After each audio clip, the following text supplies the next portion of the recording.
This is a review of the documentation we need to have from vendors who provide services to the properties, meaning they perform work at the property. We don't need this documentation for vendors providing professional services performed off-site, nor for vendors who simply supply products. We'll be looking at the vendor packet and the certificate of insurance, also known as the COI. Prospective vendors need to provide a completed vendor packet before performing work at a property. All vendors who provide services will need to provide updated COIs in order to continue as an approved vendor. Let's review the vendor packet first.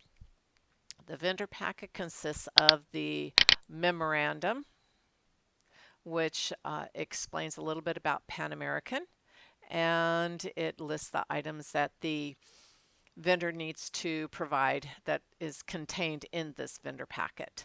So everything is spelled out. This isn't something that you need to tell the vendor they need to provide. Everything is listed here. The next item is the application for approved vendor status.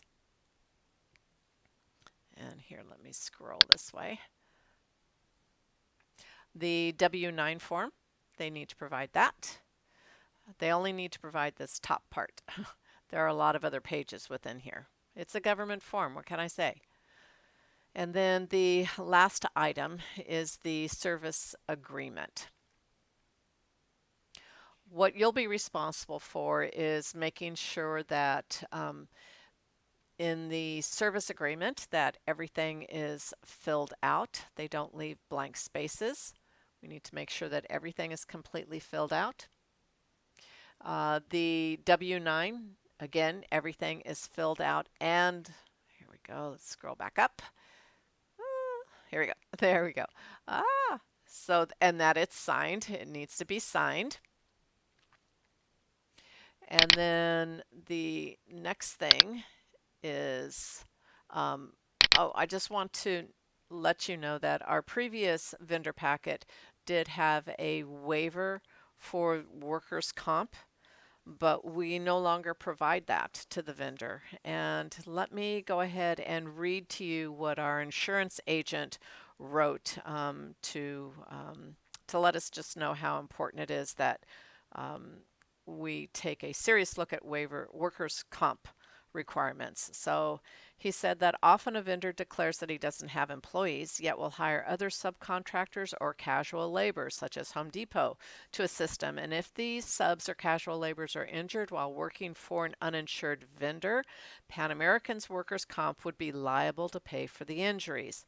So he said vendors may push back on this, and you can certainly continue to waive the requirement, which we don't, but the reality is that Pan American workers' comp policy would be forced to respond. So any vendor who declares that he doesn't have any employees can purchase an, if any, workers' compensation policy from state fund.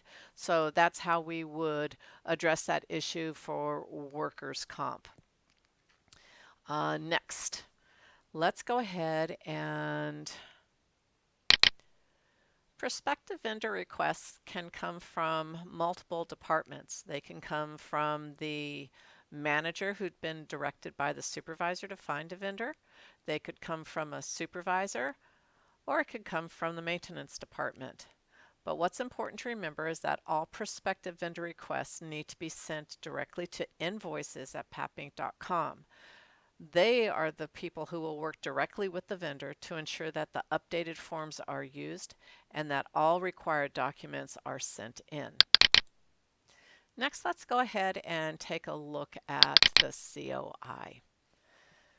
Wow, there's a lot of fields here that could have information, and it's important that you do your due diligence in checking each one of these fields to make sure that we're not accepting a COI that's not valid. So first of all, let's start up at the date. Whoops, sorry. The date needs to be recent, and it needs to be dated before the expiration date of any of the policies that are listed.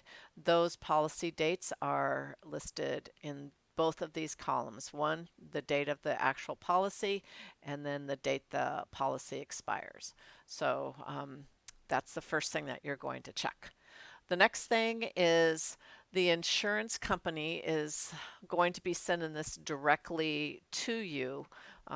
It doesn't come from, typically it doesn't come from the vendor.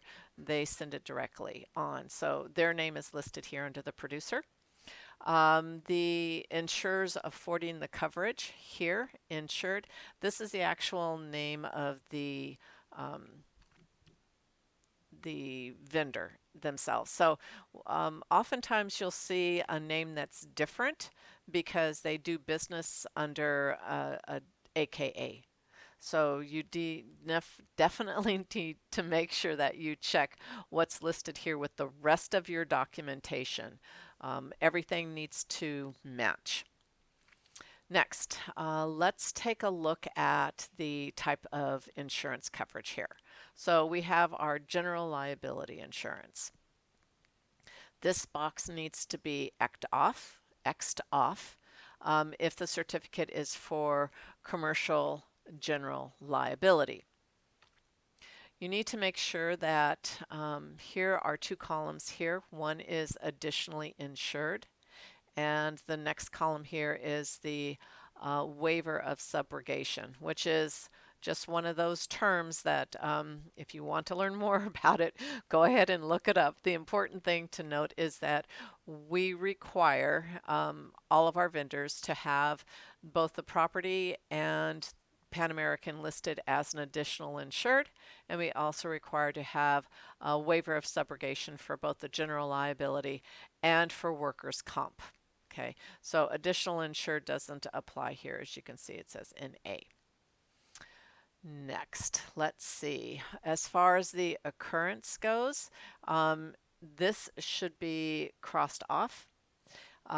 If they list instead claims made here, you would have to get a you'd have to have someone agree that it would be okay to proceed here because it really should be as it occurs. That's the standard that we want this section to state. Next, as far as the policy number, it isn't always necessary that the policy number shows up, but it is best if it's listed. The most important is that the dates are listed here. The next thing here is let's see, we're going to talk about dollar amounts on here. And you know what? It's going to be really easy for you because our best practice is to not accept anything less than $1 million. So for each occurrence, you would see 1 million listed here. Damage to rented premises, 1 million here, although I do have a notation that this has more to do with their own personal premises than where they're doing the work. But for all intents and purposes, we want that also to be listed as 1 million. Next, medical expenses, 1 million. And personal and advertising injury, that's what that ADV means, it's 1 million. As far as what does this general aggregate mean, that is just the cost an insurance policy will pay within a period. We don't have a guideline on that. Products completed, operational hazard, that's best to be 1 million. Next. Automobile liability insurance. This isn't something that we necessarily require for our intents and purposes, but the next section is the workers' comp. And like I stated before, if a vendor says that they don't have any employees, we're still not accepting that waiver of the workers' comp. They should be purchasing an if any workers' compensation policy from state fund because oftentimes they do pick up day labor and we don't want Pan American to be holding the ball on that one. Next, for employers' liability, the liability is 1 million. That's what we're looking at for all of in workers' compensation dollar amounts. There are a couple of other fields here that are important to point some information out. One is so yeah, there are a couple of places here that we need to talk a little bit about because this is an updated COI and that lists both of these columns. I've seen other certificates of insurance, older ones, that don't have this column listed. And then they would list in the description here that Pan American Properties is listed as an additional insured. That would be written here. So this is an additional remarks information section. So so just be aware of that, having it listed here. It's not required if they have checked off in these columns: subrogation, waiver of subrogation, and additional insured. It could be listed instead under the description of operations, but this is really where you want to see it is checked off here. And then next is the certificate holder, and this is imperative that we are listed Pan American Properties with our actual street address, that it's listed here as a certificate holder. So it needs to state Pan American Properties Inc. because that is our legal name.